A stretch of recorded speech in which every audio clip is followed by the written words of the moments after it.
Core competencies to me would mean the basic, common, shared skills and knowledge base that's required to achieve a certain goal. Well, I think the core competencies of public health are something that we've worked very hard on in Canada, and I see them as a critical element of defining what our roles are in public health. They help to define the practice of public health practitioners, and they help to provide some standards for the work that we do in the country. The core competencies have generated a lot of interest, and people look at the core competencies when they're thinking of improving the performance of public health and its workforce. So I think they're relevant to the entire practice of public health, particularly with respect to population level interventions. And that includes, of course, health equity. Core competencies are important for public health because public health is such a diverse field, and there are just so many complexities and different parts of practice, different types of interventions that really without some basic core competencies, it is really hard to standardize a minimum and effective practice. The skills that I think are important, I think collaboration skills, negotiation skills. So public health practitioners need to be able to work in a collaborative way with other practitioners in the system, with people who work in other sectors, and most importantly, people in communities. So working in a collaborative way, establishing partnerships is very important. I think that the three enabling, advocating, and mediating, which are the strategies from the Ottawa Charter on Health Promotion, are absolutely essential for public health practitioners. So those relate specifically to the core competencies in public health. The advocacy competencies are very important. At the same time, there's a lot of challenges in developing and enacting those skills because public health practitioners work within systems, they have employers, and sometimes an advocacy agenda in public health might not fit exactly with their employers' directions, and so that takes some skill to be able to maneuver between the needs of their employers and the settings in which they work and the needs of the communities that they are working with and advocating for. Public health professionals need to really understand the concepts behind public health well, be able to articulate them in ways that are sticky.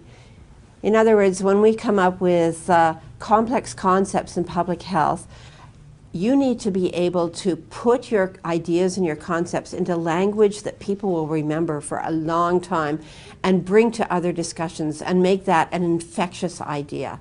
So one of the core competency skills for any public health person is the ability to speak clearly, the ability to have people understand concepts clearly, the ability to work as a team, but also the ability to have vision and lead a group with vision. In Peel Region, for example, we have put a tremendous amount of effort into evidence-informed decision-making, which reflects the core competency. And then we will be moving on to what we call the culture of numeracy, which takes in, again, a lot of the basic public health science and the surveillance and health status assessment core competencies.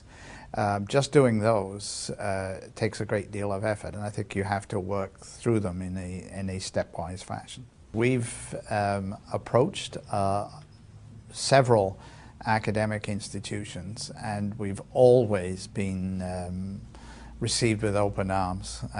So a lot of academics can help in addressing the core competencies, and they're willing to do so. I think all you have to do is to ask.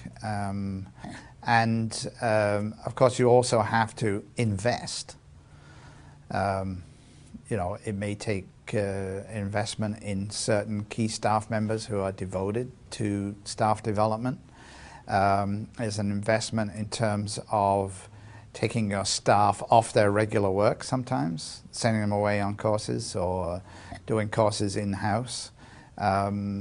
These are not cost-free, but if you're serious about practicing modern public health, as indicated by those core competencies, then you simply have to make the investment. This will not come without effort.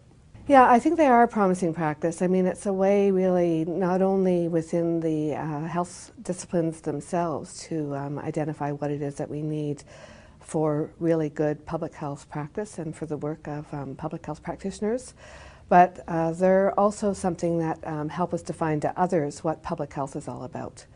So, you know, part of public health's challenge is always that it tends to be rather invisible in the community. So I guess my hope with organizations looking at core competencies is to make sure that they continue to be forward-thinking in that approach and not tied back to an understanding of the core competencies, which was the best we could do at the time. But I think we have to keep asking ourselves, really, what does this look like, and what is it that we're aspiring to do?